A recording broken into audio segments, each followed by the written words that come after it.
What follows is a statement that I tried to read to the board at the January 8th meeting. If you watch the board meeting video, you'll see they wouldn't allow me to do so. I'm doing so now. I also wanted to say something about the section where the board was discussing various ways in which to handle disciplinary matters. Ms. Edmonds stated that she wanted to be told what to do because she didn't want to be in any decision-making capacity. Ms. Dow then made the following comment. She said, and I quote, "Well, we had a prior employee in that position who took it upon herself. She basically just didn't tell me of anything. She would just go and do it, and that's one of the reasons I ended up with it. Because, well, it's a long story and we won't go into that." I'd like to say that this is not a factual statement. When I first started working for the board, I brought every alleged infraction before the board for their determination. At some point, the board decided that routine advertising violations need not be brought before them unless it was a third offense. I don't remember if Ms. Dow was the attorney at the time, but if she was, she would have been fully aware of this, as Ms. Steinkamp should also have been fully aware of this.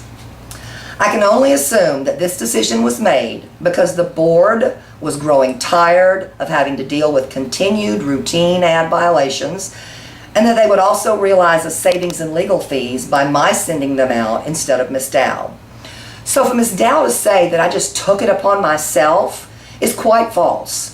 And for her to say that I never told her anything is also not factual, as we had literally thousands of conversations regarding licensee activity, whether it was regarding advertising or some other infraction that I had become aware of. And it's much more accurate to say that upon becoming aware of some alleged illegal activity, she was notified and she was consulted as to what the next steps should be. And it was she who told me what language to put into the 961 letters that I sent out. Had I known then that I would need to document such conversations in order to defend my character now, I would certainly have done so. Bad enough I've been trashed by the board members. Now it seems the attorney is doing so as well. Really, Anna? You know full well I had the board's blessing to do ad violations. That is, until I caught some board members doing some things they shouldn't have been doing. As for other matters relating to investigations, I would remind this board and Ms. Dow that the board employed 2 different investigators during my employment.